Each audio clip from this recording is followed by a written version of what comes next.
At 3 o'clock in the morning on February Edend, 1502, a piercing cry cut through the stone corridors of the Este castle. It was not a scream of fear, nor of agony, but something far more unsettling.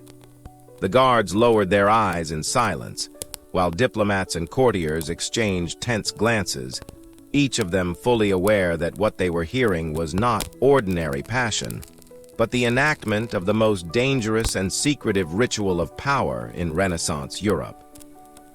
On that freezing dawn, as Ferrara slumbered, under a blood-red moon, an event unfolded in the ducal chambers that would alter the balance of Italian politics. Something so intimate and yet so strategic that official documents locked it away for nearly 5 centuries. When those papers surfaced, they revealed how a 22-year-old woman transformed her body into the most devastating weapon of diplomacy her world had ever seen. Picture a royal bedchamber where every sigh and every gasp is treated like currency, where a woman's flesh becomes a battlefield and the consummation of marriage is carried out not as romance, but as ritualized warfare capable of toppling dynasties and cementing empires. What you are about to uncover is not just the truth of a scandalous wedding night. It is the revelation of a political protocol so secret and so sexually explicit that it remained buried in Europe's most confidential archives for centuries. This is how Lucrezia Borgia, daughter of a pope twice widowed through political murders, shifted from pawn to predator. How one night of carefully observed intimacy became the cornerstone of a dynasty. A night spoken of in whispers, like 3 words carried by a royal chancellor. Enough to explain why this woman both feared and desired shaped the destiny of Italy forever. Brace yourself. What took place before dawn will shatter everything you thought you knew about sex, power, and politics in the Renaissance. If your heart is already racing from this glimpse into history's forbidden chambers, just imagine what lies ahead. Give this video a like if you want us to keep unearthing the hidden protocols that reshaped empires. And in the comments, tell us the name of that queen, duchess, or courtesan whose darkest secrets you want exposed. The one mentioned most will star in our next investigation. Subscribe and ring the bell because these truths are only revealed to those who dare join our secret brotherhood. The year was 1502, the height of Borgia influence. Rodrigo Borgia, Pope Alexander V, had secured control of Italy through marriages that turned his children into weapons on the political chessboard. In this volatile climate, Lucrezia was more than just a noble bride. She was the embodiment of sexual diplomacy itself. Italy was splintered into rival powers where every union between aristocrats functioned like a treaty, every wedding bed a battlefield. The duchies of Ferrara, Milan, Naples, and the Papal States held together by fragile alliances sealed between silk sheets. Marriage here was not about love. It was survival. For the Este family of Ferrara, the stakes were life and death. The ruling Duke Eol had staked the future of his dynasty on this alliance with the Borgias. His son and heir, Alfonso d'Este, would become the living instrument of that gamble. Negotiations concluded on December 30th, 1501, with terms that revealed just how transactional this marriage truly was. Lucrezia's dowry was 100,000 gold ducats, enough to fund entire cities for a year. Yet, the real price of this deal would be measured not in gold, but in flesh on the wedding night itself. Records from the period show that secret protocols existed to guarantee aristocratic unions. Consummation was never simply private. It demanded official witnesses and confirmation, because legitimacy of the entire dynasty depended on it. The first night of marriage became a quasi-public performance, where the outcome in bed decided the fate of nations. The chosen date, February 2nd, was no coincidence. It was the feast of the purification of the Virgin, a Catholic holy day. By aligning the wedding bed with sacred ritual, the Borgias and Estes fused the divine and the carnal, making this consummation not only a sexual act but a ritual of dynastic sanctification. Lucrezia entered Ferrara, carrying the weight of 2 disastrous marriages. At 22, her beauty, described by the poet Pietro Benbow as rare and luminous, was rivaled only by her blood-stained reputation. Her first husband, Giovanni Forza, had fled after being accused of impotence. Her second, Alfonso of Aragon, strangled to death inside the Vatican, a victim of papal intrigue. This bride was no innocent. She was a survivor armed with intelligence, sensuality, and a dangerous mastery of turning weakness into strength. Her new husband could not have been more different. Alfonso d'Este, 25 years old, was a soldier, an engineer, and a man who forged his own cannons with bare hands. Unlike the weak courtiers of other Italian courts, Alfonso radiated power without needing to prove it. He played music with elegance, designed artillery with precision, and embodied both the strength of a warrior and the refinement of a Renaissance prince. The collision of these two figures, Lucrezia, weaponized through seduction, and Alfonso embodying raw and pragmatic power, set the stage for one of the most explosive unions of the age. The unexpected meeting at Bentivoglio on January 3 had already changed everything. In that private encounter, Lucrezia and Alfonso discovered a spark of real attraction, something no one had planned for, and something that would complicate the cold calculations of political strategy. What was supposed to be a ritualized performance was now laced with authentic passion, giving the coming night an intensity that neither church nor state could fully control. On February, Ferrara became a theater. The triumphal procession that carried Lucrezia into the city was staged like an overture to the true performance that would follow behind locked doors. Citizens cheered as she passed, cloaked in a French gown lined with man, a necklace of diamonds and rubies catching the winter light. But as the people applauded, another performance was already being prepared in secret. In the palace corridors, spies and scribes positioned themselves to record the smallest detail of what was about to unfold. Among them was Isabella d'Este's own chancellor, placed there by the Duchess herself, a rival determined to turn the most intimate of knights into political intelligence. This was no coincidence. It was espionage, a deliberate act to gather proof that could later be weaponized in the cutthroat world of Italian power, politics. The date itself added another layer of symbolism. On February Idend, the feast of the purification of the Virgin Mary carried with it a paradox. Sanctity and sexuality fused together, the sacred colliding with the profane. Nothing about this timing was accidental. Every gesture, every ritual had been planned to turn the consummation into a dynastic sacrament, binding not only 2 bodies but 2 great houses. Inside the ducal apartments, the stage was set. Crimson velvet curtains enclosed the bed like theater drapery. Silver candelabras flickered against Flemish tapestries depicting wars and alliances, a reminder of what was truly at stake. Here, in a room transformed into both sanctuary and stage, the most important political performance of the decade was about to be enacted. When Alfonso entered, both he and Lucrezia knew their roles.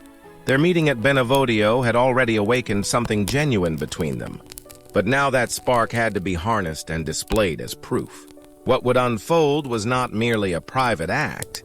It was a ritual rooted in centuries of aristocratic custom. For noble marriages in Europe, consummation was more than intimacy.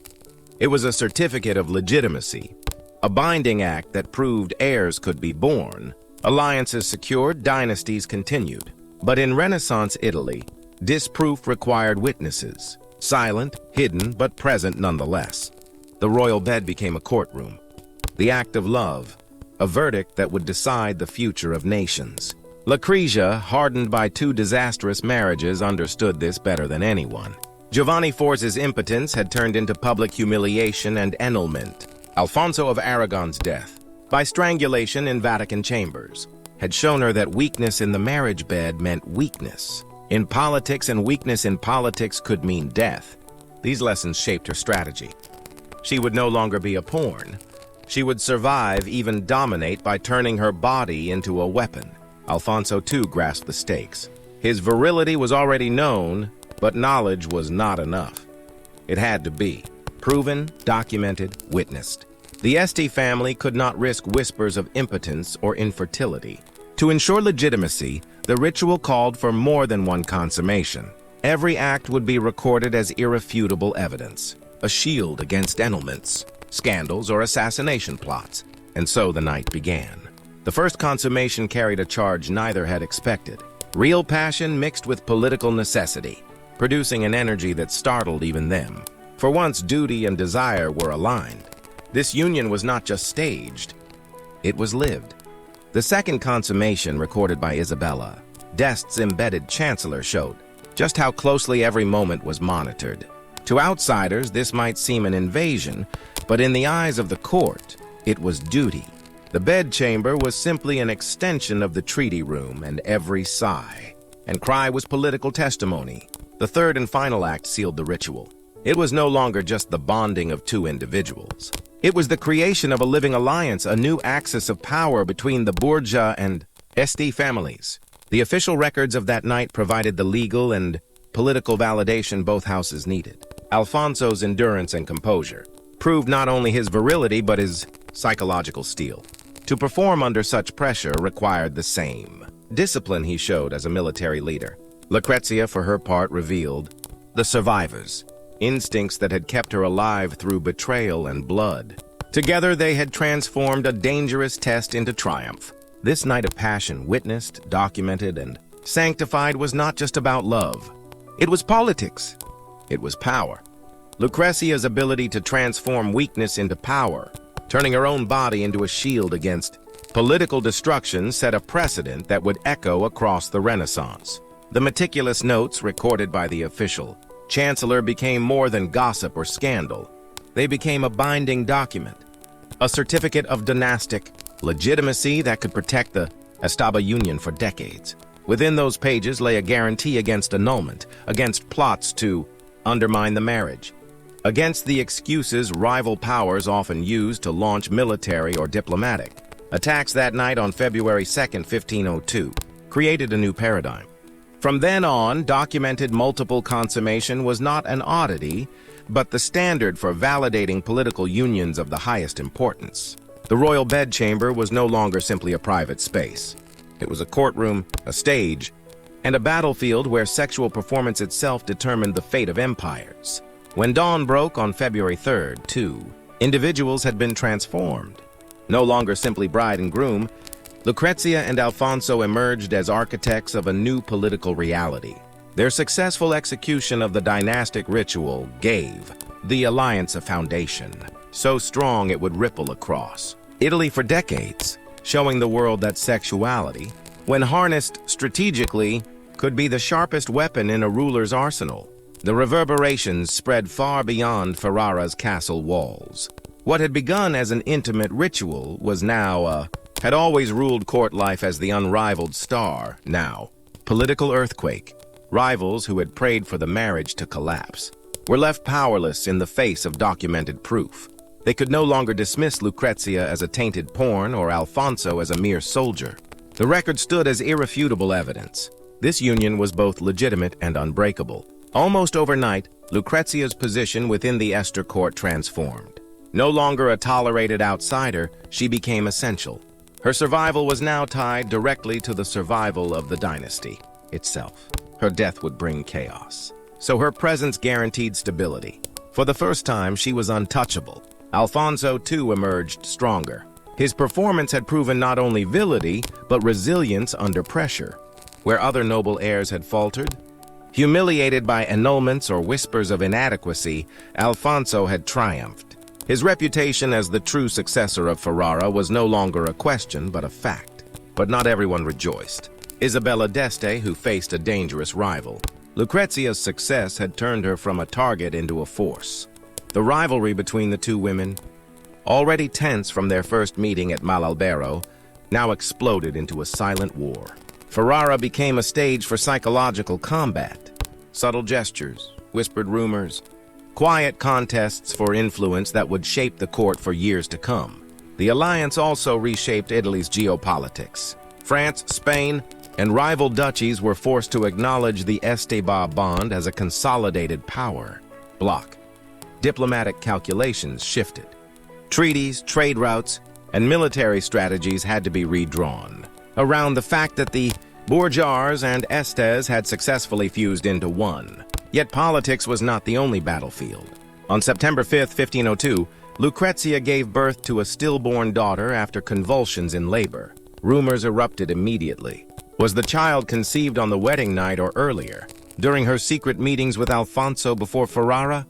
Chroniclers obsessed over the timeline because paternity was not simply personal. It was political proof of legitimacy. Lucrezia nearly died herself, struck with childbed fever.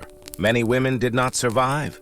Her recovery was viewed by contemporaries as proof of divine favor, evidence of her strength and reassurance that she could still provide heirs.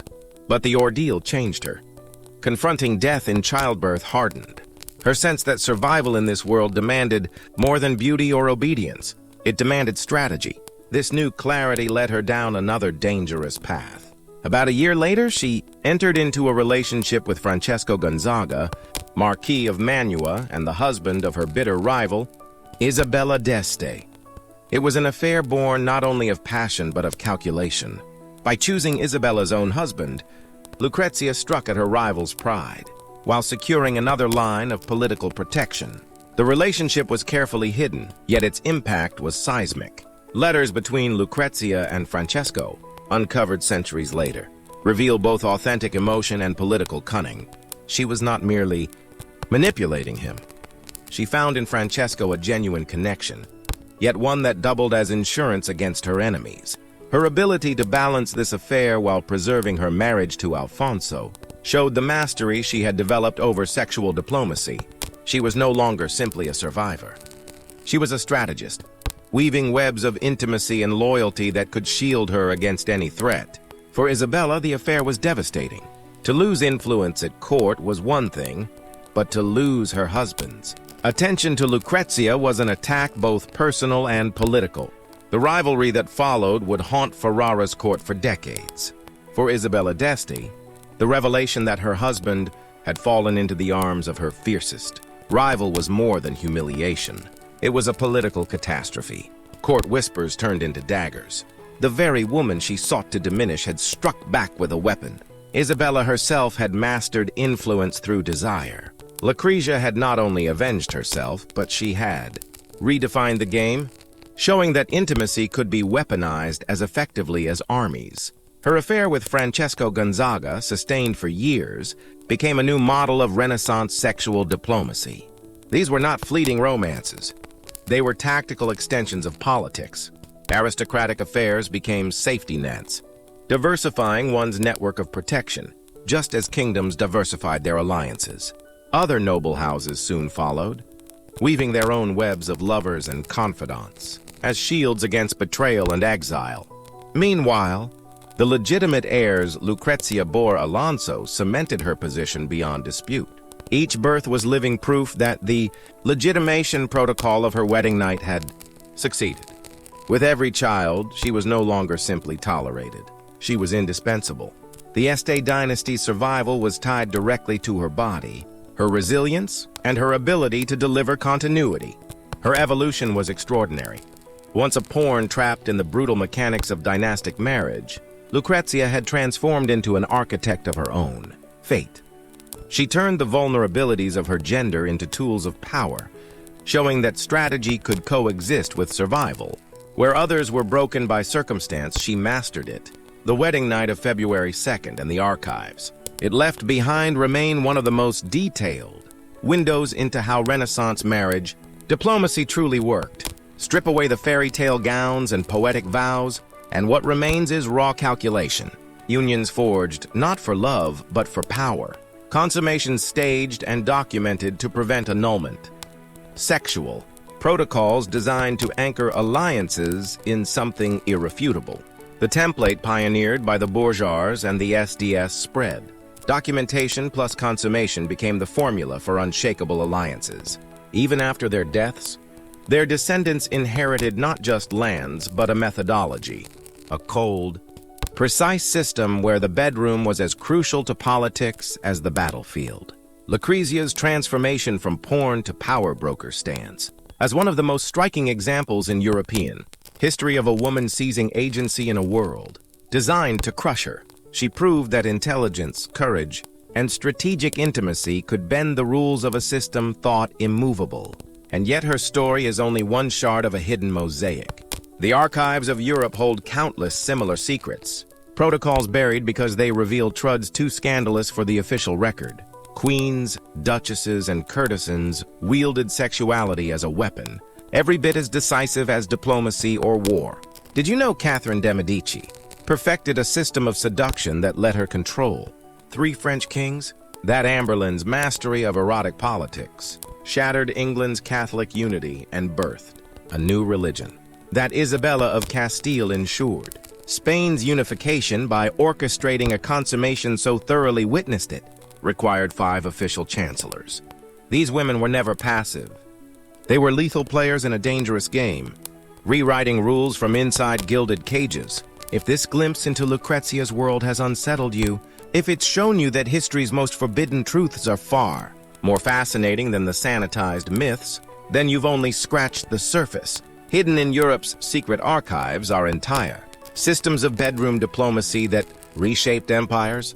The past still has secrets, and you are about to discover them. Please like and subscribe to the channel. We will see you in the next one.